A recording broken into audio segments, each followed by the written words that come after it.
I'd like to offer you my congratulations, Martin.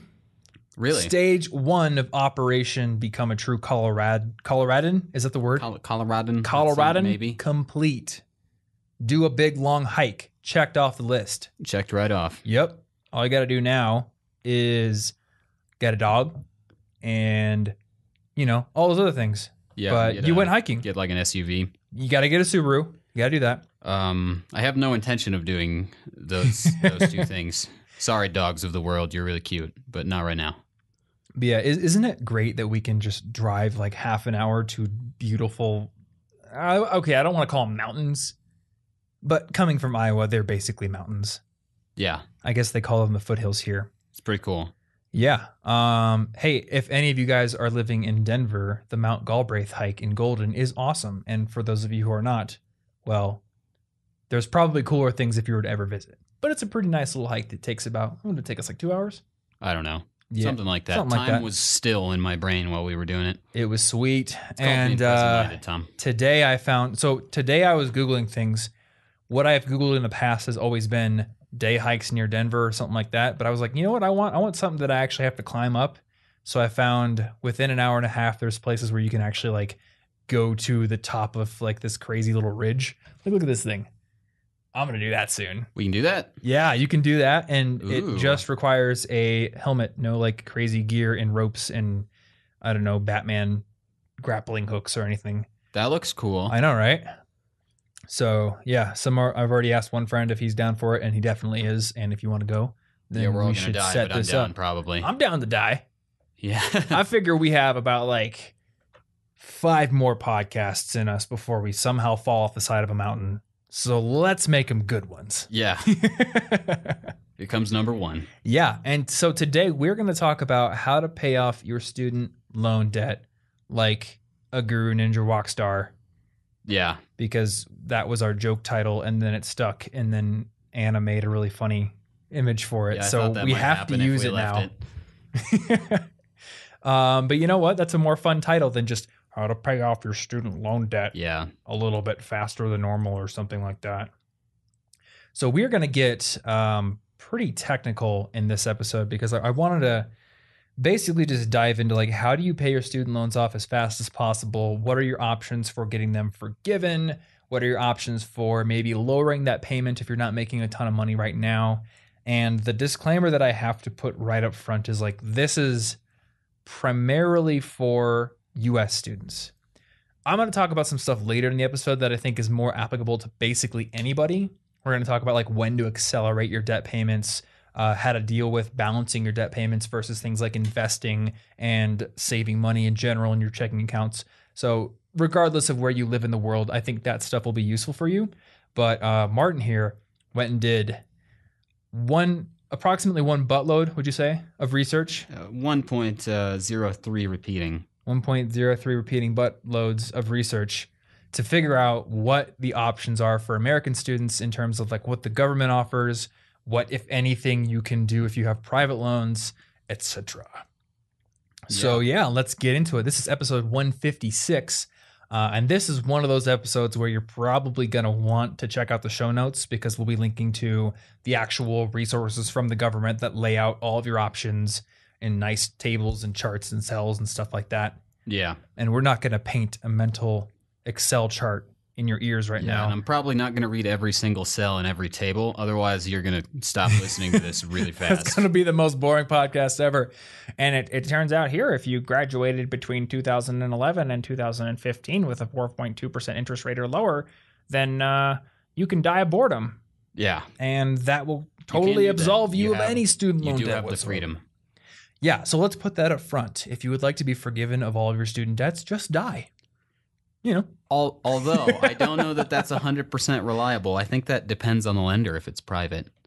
I think most of them will, but I don't think they're required to by law. It's basically up to them. Well, I don't think debts actually transfer to like your next of kin in this country. I don't know how it works. I think know like is that there's it's not required. Certain laws of like if there's like a trust or something, then like if I set up a trust in little Jimmy's name, maybe that's going to be my son's name if I ever have a son, and then I have a ton of debt and I die, then I suppose, I think if I'm not mistaken, the creditor could go take money from the trust that I had set up.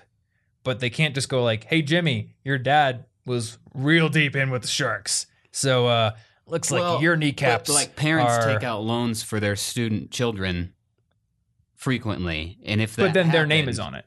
Yeah. So if the student died, nobody's absolved necessarily. Right, but that's only if your parents co-signed on a loan. Yeah. And let me just say right up front, if you're a parent and you don't really know what co-signing like entails, like co-signing on a student loan for your child is basically the same thing as taking out the loan for yourself. So just be very careful when it comes to co-signing on loans.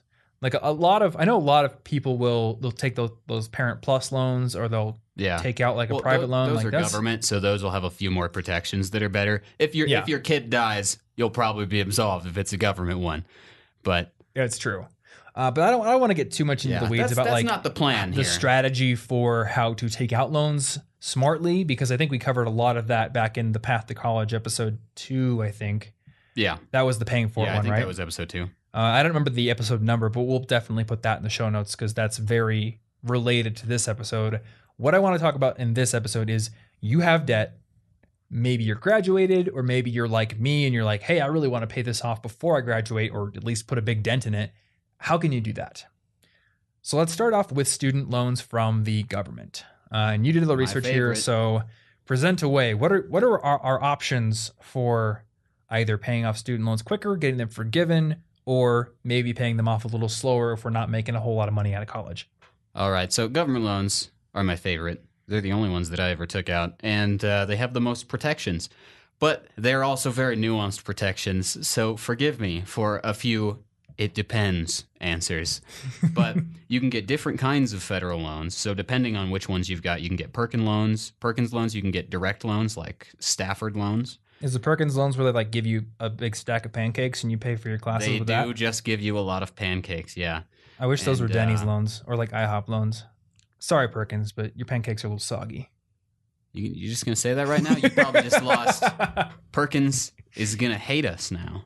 Well, maybe they should stop having soggy pancakes. That's all I'm saying. All right. Soggy pancakes.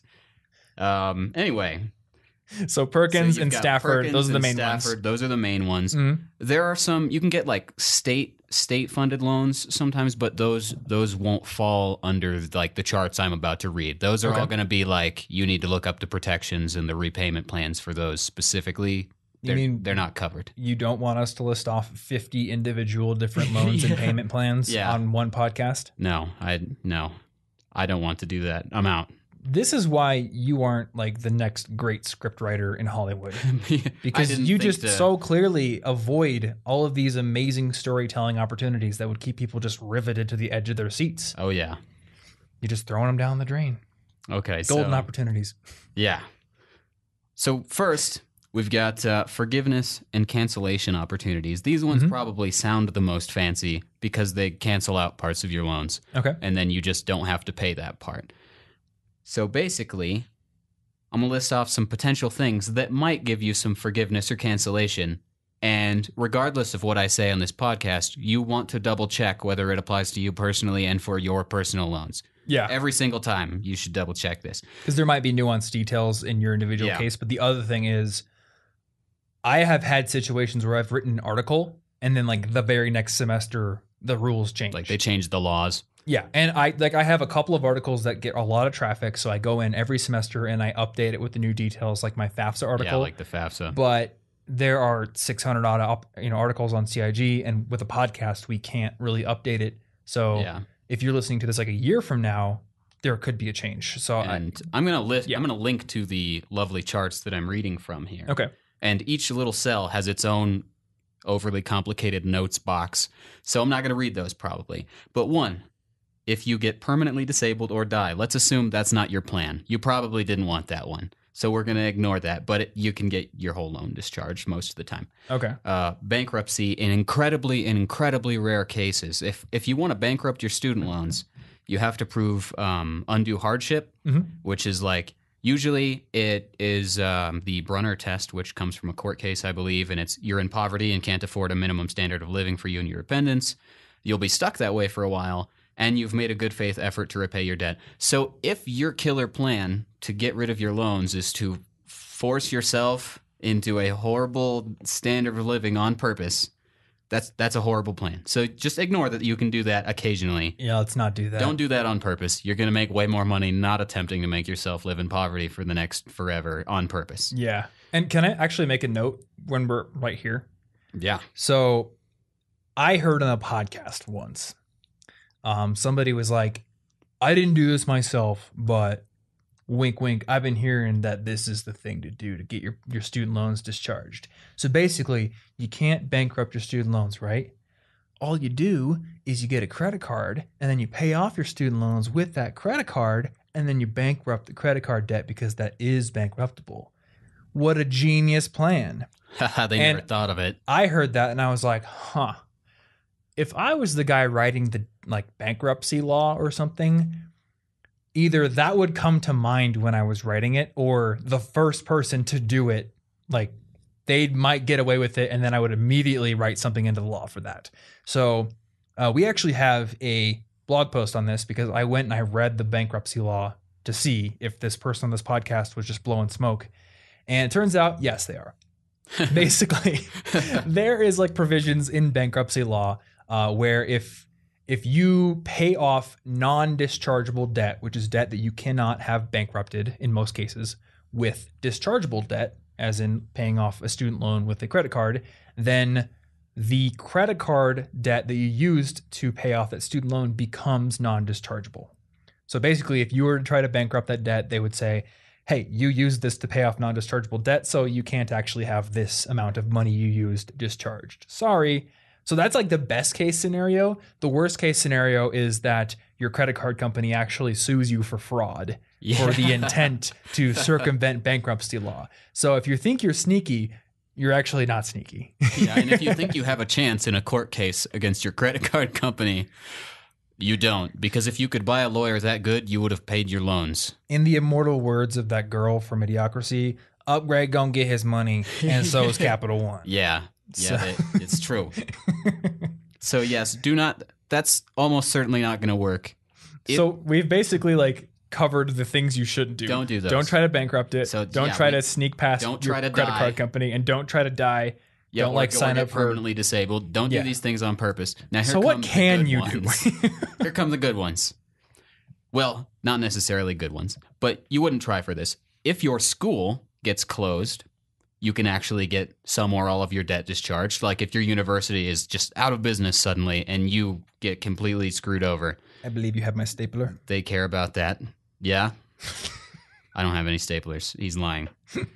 A false loan certification. So if the school did something illegal, more or less, when it was arranging for you to get the money, or it didn't return stuff to the lender when it had to. If the school did some sketchy stuff or closed, you might get okay. Yeah. Now, here's the stuff you do personally. If you are a full-time teacher for 5 consecutive years in a designated elementary or secondary school or an educational service agency serving students from low-income families, there are a lot of requirements here that you got to look into, which is why I say always double-check. Right. You can get up to a certain amount. Right now, it says up to $5,000, I believe, of direct loans. And how long do you have to do that for? 5 years. So basically, if you go teach in a low-income school that's elementary or secondary for 5 years. It's kind of like you get an extra $5,000. Then you can get $5,000 off of your debt, asterisk, now, whatever. If you are doing elementary or secondary special ed or secondary math or science, you can get up to $17,500. So very specific areas where they're trying to encourage it, you can get more.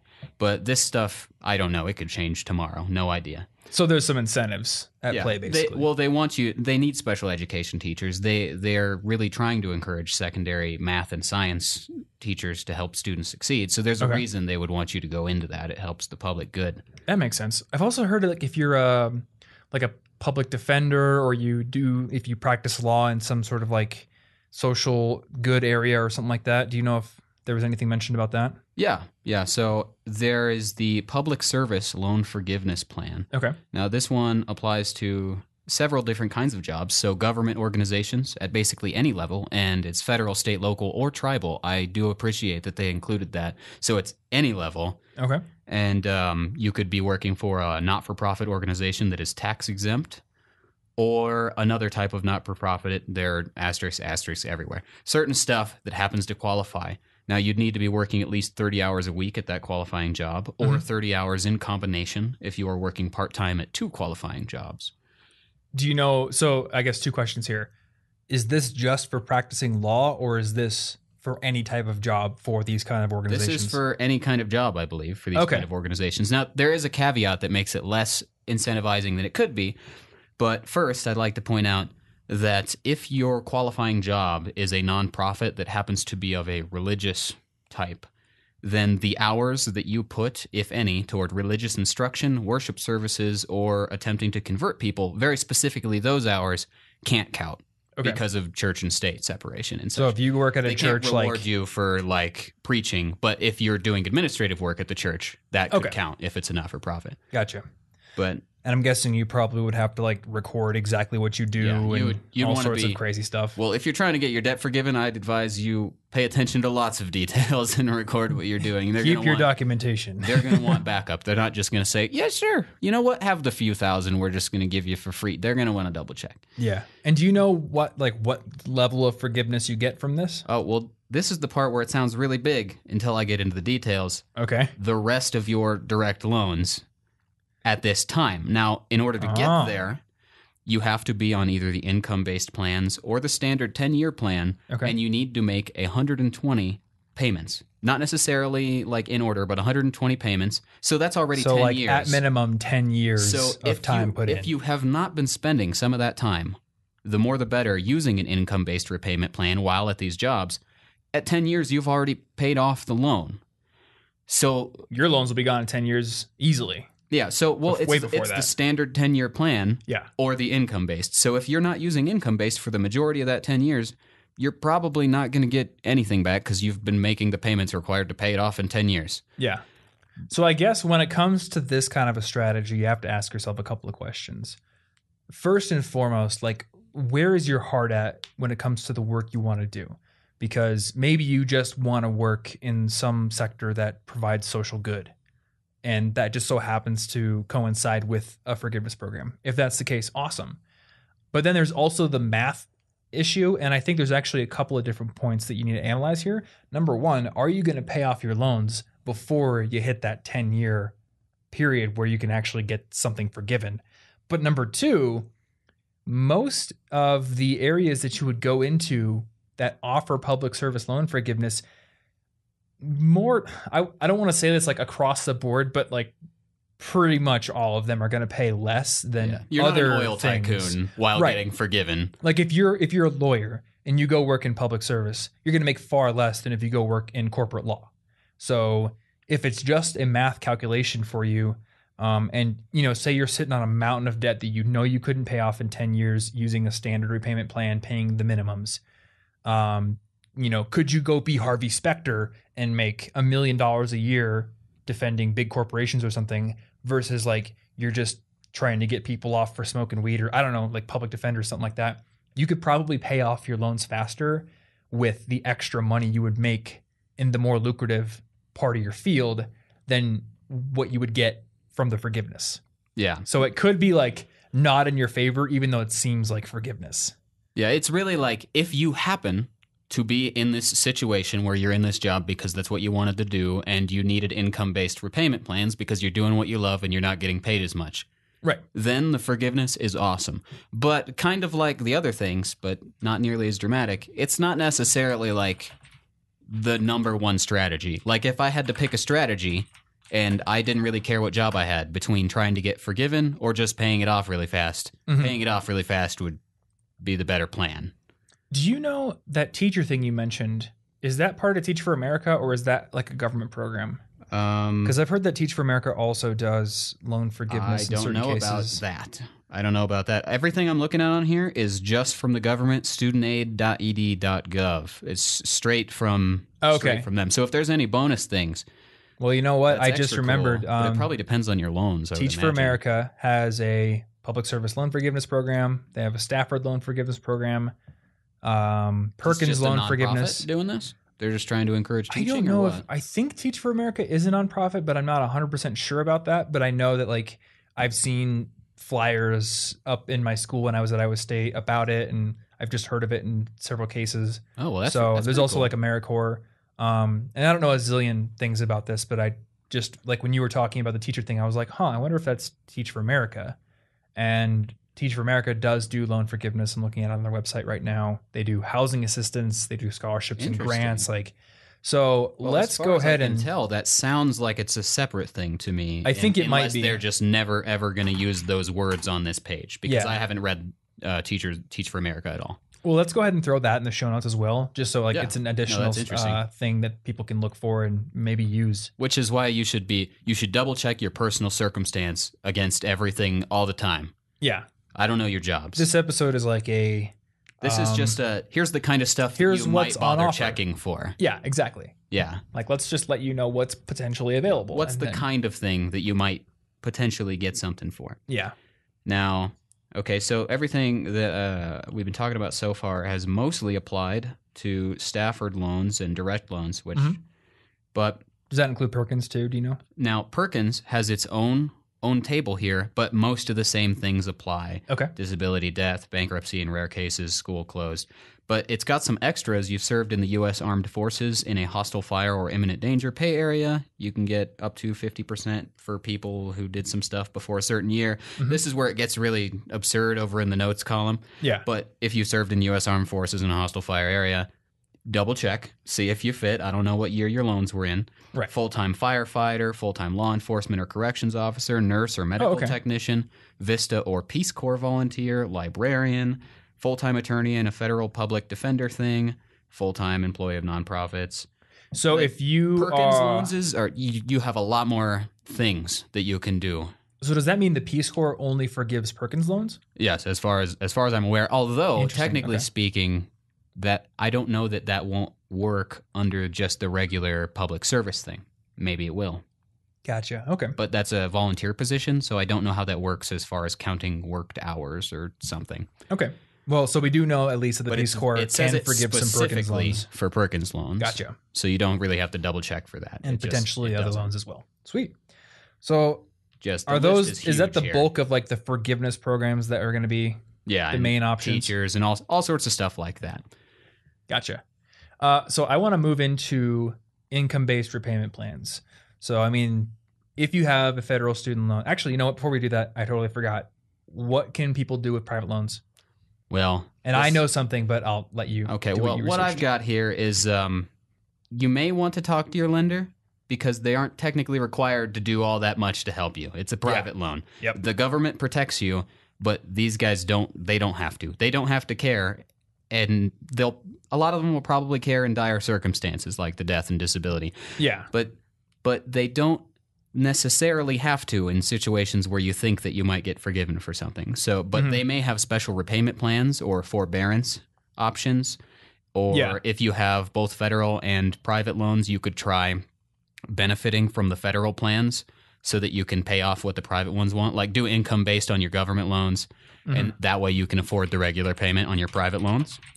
Yeah. Or you could try to refinance your private loans to get a better interest rate. I know that I saw SoFi, which I believe Listen Money Matters talks about. Yep. And they have some extra benefits, and some others probably do as well. Like they have an unemployment protection where they pause your loan payments and try to help you find a job. They got wealth advisors. So you may be able to refinance and go somewhere else with benefits.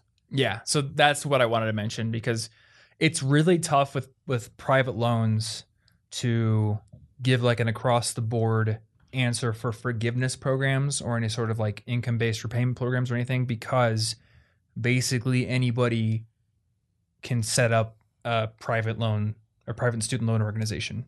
So it's like, it's the Wild West out there pretty much. I mean, there's like some lending laws that they have to follow, but they're under no obligation to really offer you anything in the way of protection.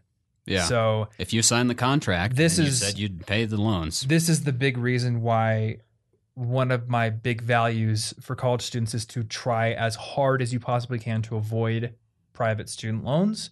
And if you're thinking about taking out a private student loan for something like, oh, I want to go to school in San Diego and live by the beach or something stupid like that, like don't do it, because you can have plenty of fun going to college in Iowa and then move to a fun place without any debt. Yeah, that's awesome. You may, if you're gonna consider that, then even more so than the average student going to college, you should consider the potential ROI on your degree, as opposed to just how much do you want to do this? Will it pay you well enough to pay the loans later? Yeah, exactly. So you mentioned SoFi. So I do want to briefly mention like what refinancing is, because there is both a federal way, like you can actually refinance your federal loans through the government through something called the Direct Consolidation Loan Program. And then you can actually refinance your private student loans if you have them. And to go even more general in that direction, if you have basically any debt, you can refinance that debt. And refinancing basically means somebody who has a lot of money pays off your original loan and they give you a new loan in place of that. Hopefully one with better terms. So, and better terms could mean several things. It could mean a lower interest rate, or it could maybe mean a same interest rate, but a lower monthly payment and a longer repayment period. So a couple of scenarios. Say you've got a private student loan. It's at, 11% interest, let's say. That is a huge amount of interest. So let's say you find SoFi, because they do student loan refinancing. And they're like, hey, we will refinance your loan and give you a new loan at like 4% interest. That's a great deal, especially since SoFi offers a lot of the protection benefits that you would get with the federal government. Like they try to help you find a new job if you lose your job. They can actually pause your loan payments for a while if you lose your job. Like they kind of have your back. The one problem with SoFi is that they're really selective with the people they accept. You kind of have to make a lot of money to they have to get trust accepted that you're by a SoFi. good investment. Yeah, and I've talked to the people at SoFi because we've interviewed them over on Listen Money Matters. So it's my understanding that they are trying to expand the amount of people that they are willing to refinance for. But when I talked to them when they were starting, and I think they're still pretty much like this. They're pretty selective with who they accept, and they usually are looking for students who graduated in majors that generally have careers that pay a lot. Not like hundreds of thousands of dollars, but like they're probably going to be wanting you to make like 70 or 80K. They want you to reliably pay off the loans because they're not a charity. They want to help you, but they're not a charity. Yep. I mean, they definitely want to make money. That's why SoFi has I see ads for SoFi in New York City. Like they're clearly spending money to make money, but I think they're also doing a good job at providing good terms for student loan refinancing. They're just being nice while making money. But there are other options out there. There's Earnest, and there's Common Bond, and there's Credible. Those are the ones that I know about. I've talked to the people at Credible briefly. They seem pretty cool. I don't know a ton about them, but we can link to all these options in the show notes, and you can go read the terms, look at what their underwriting model is. Basically, like, do you have what it takes to be accepted? And the other thing I want to mention with refinancing is, I don't know if you're going to run into this with student loan refinancing in general, but I know this is like a big issue with businesses like Lending Club. So basically, Lending Club is a website you can go to and you can get a loan, and you're not getting a loan from Lending Club, you're getting a loan from investors in Lending Club. So actually, it's Andrew, like a crowdsourced loan. It's a crowdsourced loan program platform. Sorry. So Andrew, my co-host over on Listen Money Matters, he provides loans via Lending Club to other people. So he can actually make money on the interest of that, and that's cool. And on the flip side, if you are a consumer who needs to refinance some debt, say you've got, let's just say you have $10,000 in credit card debt. And obviously credit card debt comes at a huge rate of interest. Maybe it's like 20%. You could go over to Lending Club, you could get a $10,000 loan, pay it on your credit card, and now you've got a loan from Lending Club for maybe 6 or 7%. Clearly a better deal. Refinancing. So you refinance your debt, and that's something we talk about a lot with Listen Money Matters. Like if you have debt, try to refinance it. But the little detail you need to keep in mind is that in addition to the interest rate on the loan that you get from Lending Club, there's also a, what do they call it? I think they call it initiation fee. And this is a fixed dollar amount. So say you get a $10,000 loan from Lending Club, it comes at 5% interest, let's just say. but there's also a $250 initiation fee. You need to do the math on that. So look at the repayment term of a loan, see how much you would be paying in interest in dollars, and add on that initiation fee. And that's going to create a new rate of interest for you. Now, if it's a credit card and you're going from 20% interest down to 8 plus the initiation fee, it's probably still a no-brainer.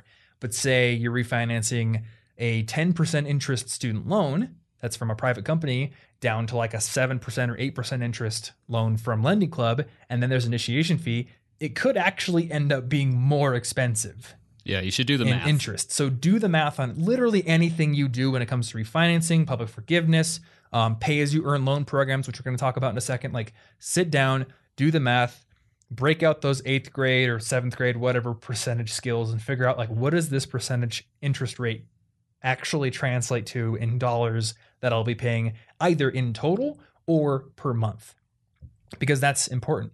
Say you don't make a lot of money right now, well, then your priority is to pay less per month, so you have more left over to actually, put potatoes in your face. To live. But if you are making a decent amount of money, then it's actually in your favor to maybe pay a little bit more per month and have a lower overall payment because you're spending less time paying interest. Yeah. And I'll talk about that in a second, because acceleration is something that you definitely want to think about if you can. But before that, let's go over those pay-as-you-earn programs for the people who may be thinking like, I can't actually afford this student loan payment rate that I'm dealing with right now. Okay, so if you have government loans, then there are actually quite a few options here, and some of them are really nuanced and like barely different, but they apply to people who were in school during these years and not these years. So once again, I'm going to link to these tables. It's going to be useful. Okay. So you've got your regular repayment plan. That's usually 10 years. Payments are a fixed amount. Most people do that. You've got a graduated repayment plan where the payments are lower at first, and then they increase over time as presumably you get raises and you get promoted and you make more money. Right. So that might be cool if you start out somewhere where you've got a long ladder to climb career-wise, but you got to get your foot in the door. Mm-hmm. And then there's extended repayment plans where you pay for just longer, up to 25 years, it says. And they've got pay-as-you-earn plans, several of them. They've got a revised pay-as-you-earn, and then the regular pay-as-you-earn. And then they're kind of similar to the income-based repayment plan. And then there's an income-contingent repayment plan. And then an income-sensitive repayment plan. Oh my God, there's so many of these. Look at more or less, if I were to summarize every one of these, most of them are just, if you don't make much money, your monthly payment will be capped at some percent. Let's say maybe 10% of your monthly income. They'll cap it somewhere so that you can live while paying your loans. And sometimes several of them, if not all of them, will forgive your loans if you make payments for like 20 or 25 years. Okay, all on time. And then they'll just say the rest don't matter. You have been poor enough to not make full payments this whole time for 20 years. You've done a great job. Mm-hmm. Thank you. We're done now. You've paid on time. It looks like, the repay and then the pay and IBR programs do offer loan forgiveness. Yeah. And I like these because, again, you're going to pay, in a lot of cases, you're going to pay more because you're spending more time paying down loans. So you're spending more and more months paying interest. But this is basically an equivalent to like the UK system. And I've always liked the UK system because, number one, they have a tuition cap on what universities can charge. And again, I don't know if like the new, more conservative government has messed with this, because I've gotten some emails like from UK students scared that it would happen. But the last time I looked, at least, there was like a £9,000 per year tuition cap. So no school could charge more than that. And then with your student loans, I believe it was like they couldn't charge any more than like 20% of your gross income per month on those loans at all. And like if you were making under a certain amount, then payments didn't start until you made over that amount. So that was like a safety net. And these programs are basically like our version of that safety net. Yeah, that sounds really similar. But the difference is with these, you have to proactively go enroll in them. Yeah. Otherwise, you're just on that standard repayment plan by default. Well, so we have all these. We'll link to them because like it's definitely worth looking at the charts if it's something you want to do. And there's examples where they're like, what if you have this amount of debt? How does each plan stack up? The other thing I was going to ask you if you looked into was like forbearance and the different deferments of that kind of stuff? You know what? Actually, I didn't, but I know that's an option. Okay. So you can. Well, I've got the page up here. Yeah, basically, got it. Nice. You can, if you got, again, federal loans, then there are options for deferring your loans and just like not having to pay them for a while. So we will link to that page because this episode's going to get too detailed if we go into everything. Yeah. But we'll link to that page. So like that is also a thing that you can do if you need to, if you're just like, I can't pay my loans at all right now. Like I'm jobless, but I'll have one in 6 months. Yeah, you can get like a 6 month deferment on your loan, you know. And a lot of loans, the interest still accrues during that time. So you have to keep that in mind. But if you need it, it's there. So to wrap this episode up, what I wanted to talk about was debt acceleration, because this is something that people ask me about a lot since I paid off all my student loans before I graduated, and I did that by accelerating my debt payments. So if you want to do that as well, here are your options, or here's, I guess, the strategy that I would take. Number one, the fastest way to pay down your debt is by using something called the stack method. And in debt repayment circles, like if you listen to Dave Ramsey, you're going to hear about something called the snowball method versus something called the stack method. And basically, the stack method says pay down the loan that has the highest interest rate first. And that is mathematically the fastest way to pay down debt. So say you've got 4 loans, there's a minimum payment on all of them, but one loan has a higher interest rate. You would want to take all of that extra money you have allocated to paying off your debt and shove it to that higher interest rate loan after you've covered all the minimum payments on every other loan. And that will pay down your debt faster than any other method other than dying. I guess that gets That'll pay it off real fast. The snowball method. Now, this is something that like Dave Ramsey advocates. It's a little different. With the snowball method, you actually pay off your lowest balance loan first. And then like it's part of this debt snowball concept where like, okay, now this little loan is paid off. So now I'm going to take everything I was paying off on that loan every month and I'm going to shove it to the next smallest loan. And then the snowball just gets bigger and bigger and bigger.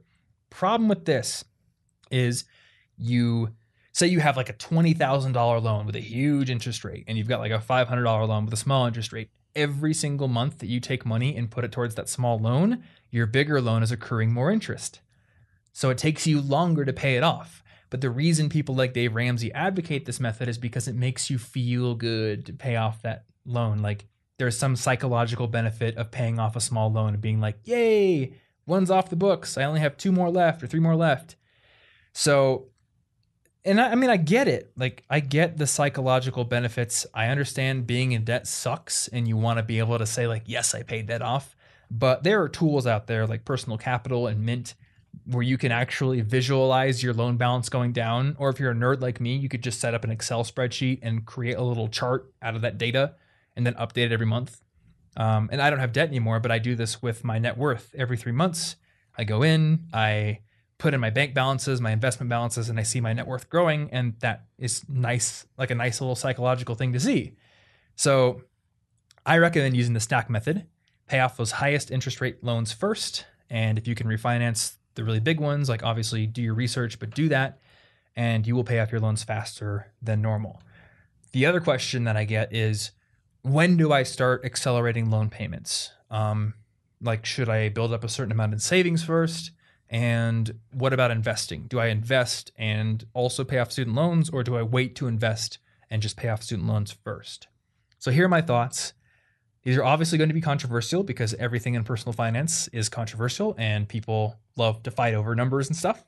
But my thoughts are, number one, build up your checking account to 3 times your monthly expenses, your minimum monthly expenses. So basically you can sit down, you can do an exercise of like, how much money do I need to keep myself alive each month? So rent, utilities, your average grocery bill, your cell phone bill, your car insurance, like the basics. Keep 3 times of that amount in your checking account and build up to that first if you can. While also paying minimums. Obviously, you can't like skip paying minimums. Yeah. But this is before you accelerate. And then also, I think it's good to have at least a $500 emergency fund sitting in a savings account before you start accelerating, because you want to be able to take a punch. And a punch means a flat tire or a fender bender or having to go to the doctor's office for something, like you accidentally got drunk and then fell and broke your finger open on a chair or something. Oh, yeah. You know, like hopefully that your health insurance will pay for most of that, but most of us these days have like a out-of-pocket limit, and you want to have some money in the bank to deal with that. So build up that checking account balance and build up an emergency fund first. Then you can start accelerating your debt payoff. So when it comes to the investment versus debt payoff question, for me, there are two considerations. Number one, what is your psychology like? Are you the kind of person who is okay with having some debt while you invest? And basically that's like a numbers game, because it's usually mathematically better to do that, like to have a little bit of debt and to invest at a higher interest rate. So take me, for example. I have about $7,500 left on my car loan, and that car loan is 2.5% interest. So that is not bad. It's not bad at all. And every single month I put some money into my index funds, which are mutual funds that at the current moment are making me about 9.5 to 11% interest based on the fund. So mathematically, every dollar that I put towards accelerating the payoff of my car loan is actually money I'm losing because I'm not putting it into those higher return funds. But if you're the kind of person who just like hates having debt, and the fact that you have a loan just like weighs on your mind and it's like a mental ball and chain, then maybe it's worth it for you to pay off that debt faster. Because the he who dies with the most toys wins maxim is not true. Like, I don't think that if you retire with $2 million or $2.5 million, it's going to make a big difference. If you're smart enough to be considering these things right after college, you're probably going to retire with a pretty good investment as long as you're diligent about it over the course of your life. So think about that. The other thing is, it is my opinion that you should pay off any debt with an interest rate higher than 5% before you start investing. And the reason I picked 5% is because the average return you're going to get in the stock market through smart investing, meaning through index funds that have low fees, is about 7%. So that 2% spread between the 7% average and a 5%, I think like that is the minimum spread that you should accept to defer paying off debt in order to make more money in the market. And the reason for that is if the market takes a downturn, your profits can take a downturn, but your debt payments are still there. So again, it's always a battle between risk and reward. And I think like that's the happy medium, at least for me.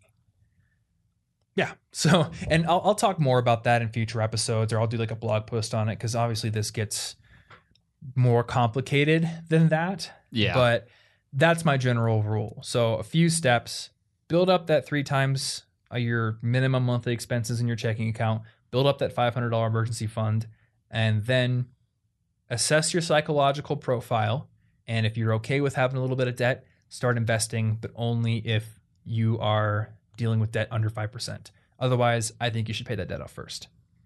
Now, with the stack method, are there any exceptions to the straight up highest interest rule? What if you've got like a $500 loan with 7% interest and a $20,000 loan with 5% interest? Should you still pay off the $500 one first? If you have a $500 loan with 7% interest and a $20,000 loan with 5% interest? Yeah. Do you still go for highest interest always? Well, yes, always. I mean, mathematically, if you want to pay it off faster, don't even think about the amounts, the dollar amounts, because they don't matter. Like, you could basically like lump it all and just consider like, this is my principal. So if you have $20,000 loan and $500 loan, you have $20,500 in principal debt. The only difference between it all is that this little chunk over here is costing you 7% every single month you don't pay it off, and this big chunk over here is costing you 5%.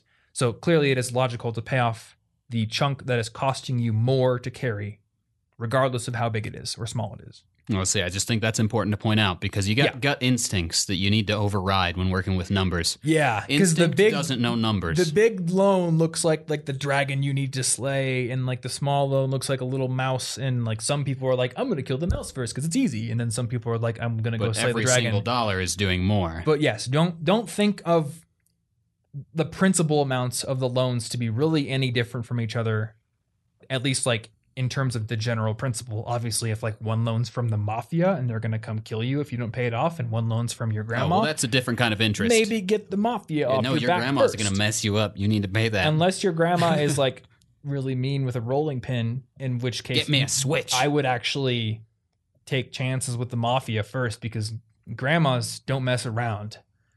Yep. You know, they've been through the Depression. They have been through. They're hard as nails. They're gonna punch you in the face. But yeah, just overall, I think human instinct doesn't work well when it comes with numbers. It's a very unnatural thing to work with. Yeah, like, so don't trust your gut. We could do a whole episode on how humans are bad with numbers and how like plausibility and probability are not correlated at all, and all sorts of fun things. But that is a topic for another day. Just remember, higher interest rates equals bad. Get rid of them. Yeah. And that's about 45 minutes. So I think we've rambled on long enough about this. Yeah. So check hopefully out the links. This is a really detailed episode. So I'm hoping that it was useful, at least in part, for everyone listening. But again, the show notes are going to have a lot of the links to the more detailed resources, the official resources. So whatever you think applies to you, go check out those resources and create your plan of action based on the best possible data. And you're going to find those show notes over at cigpodcast.com/156. So check out those show notes. You'll also find a link in those show notes to rate and review this show on iTunes. So if you like this show, if you find it helpful, a rating and review on iTunes definitely helps us. It helps the show get out to more people. And we absolutely appreciate every single review we get. So thank you if you do that. Also, you can find our favorite resources for students over at collegeinfogeek.com/resources. So check those out if you're looking for resources on how to become more productive or how to save money or how to find a job. All of our favorite stuff is over there. So check it out. And I think that's about it. So until next week, stay cute.